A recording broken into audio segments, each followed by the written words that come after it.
I'm Libby Emmons. I'm with the Post Millennial. I'm here with Trent Talbot, who is the CEO of Brave Books. That's right. We are in the green room for a day at the library here at the Library of Congress. It's so exciting that Brave Books has landed here at the Library of Congress after Kirk reached out to 50 libraries asking to be included to have a book reading there for his book, and instead he was rejected from 50 libraries, only to what, like 2 years later, 3 years later? When are we at? It's been 2.5 years. 2.5 years, landing at the biggest library in the world, in the country, the Library of Congress. What do you make of this journey? Yeah, it's very surreal. 2.5 years ago, getting turned down by every library we reached out to, literally over 50,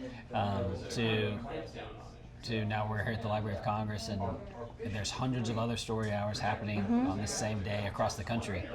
So it's really neat.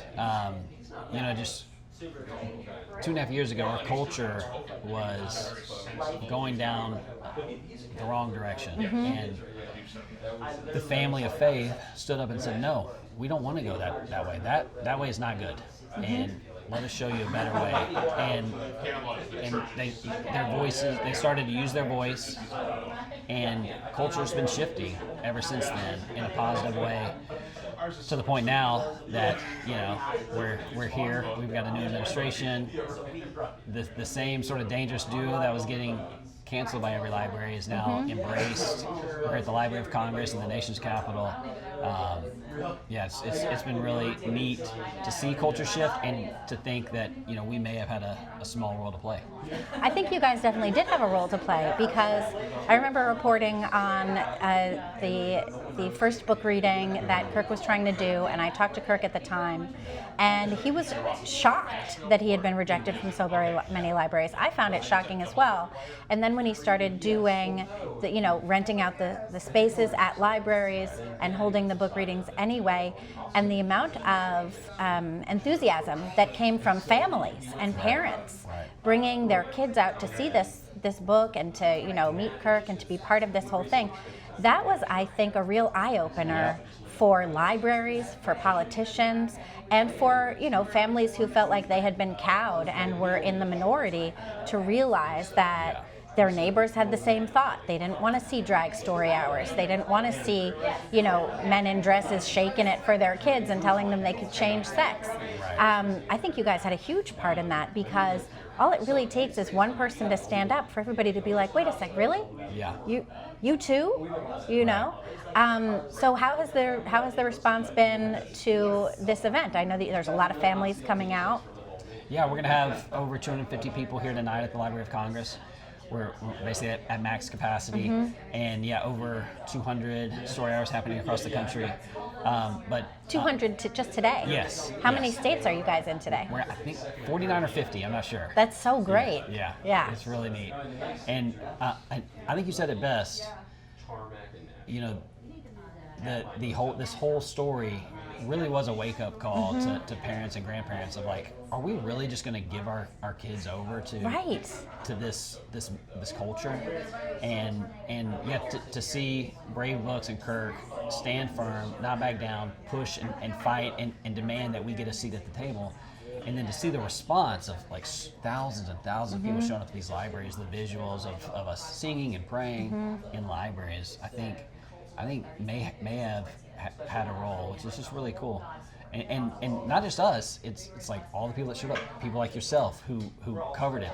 I don't know how many articles you wrote on it, but a lot. Not only me, but Katie Davis-Court, who I work with at Post Millennial. People just love covering this, because one thing that I think just happened in part because of this event, but there's been a renewed hope for people to look around and say, okay, we don't have to just give away our morality. We don't have to give away our kids. We don't have to just let this happen to our country. We can stand up together and be part of something bigger and make the kind of change that we want to see. And Brave Books, I think, has been part of that as well, because you guys publish books that parents want to read to their kids, and that's a big deal. What do you think is next for Brave Books now? Well, I mean, you've conquered the Capitol, Yeah, so yeah. what's next? well, we branched out into TV with our first TV show, Iggy and Mr. Kirk. Right? Yeah, I So- covered that premiere. That's great. Yeah, it turned out great. It's been a big hit. So we're gonna keep just sort of doing what we're doing. Try to do it with even more excellence. We are branching out of. We've been primarily picture books up to this point. We're getting into graphic novels, chapter books, things like that. There's just been a lot of people asking for that. So we just want to look for where the needs are for parents and kids, what they need, and try to meet those demands. Yeah, well, that's awesome. And it's so great that you can be responsive to that audience, you know? Yeah. What do you think is next for American culture? Do you think we're going to end up back with drag queen story hours, or do you think that's Well- behind us now? Well, I think that's up to us. So it's up to how we handle being in power, you know, and having the most say. If we are responsible with that, and we steward culture well, and we steward our communities well, then likely we'll stay in the driver's seat, and things will be going well. But it's easier said than done, because human nature, we have a tendency to get complacent and sort of, you know, not take full advantage whenever we do have an opportunity to leave our mark on culture. Yeah. What does that look like? What do you think taking advantage of that opportunity looks like? Because I think right now we have this opportunity. Right. You know, and maybe we have a limited window, and maybe we can make it bigger.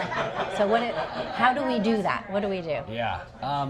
Man, there's so many areas. You know, I tend to think in art and stories, TV. And so from where I'm focused on, I view this as a moment that I want to be very aggressive in, and really try to create as much great stories, whether that's on screen or in books, as possible, and try to reach as many people as possible with just stories that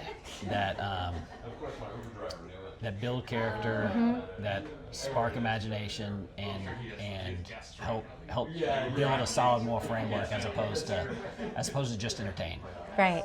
And so that's where my focus is. But there's so much great things happening in, you know, things like school choice and homeschooling, and it does seem like we are doing a lot of things well, but we just need to keep our eye on the prize. What are your authors? How are your authors responding to this moment?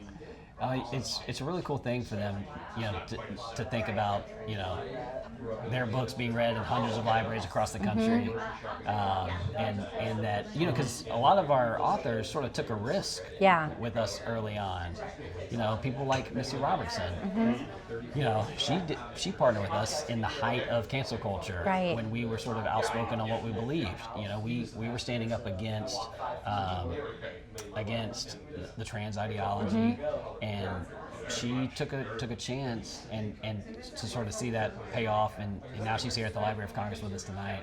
That's really cool. Yeah, that's great. Thank you so much, and thanks for taking time to talk to me today. I appreciate it. Of course. Thanks. Thank you.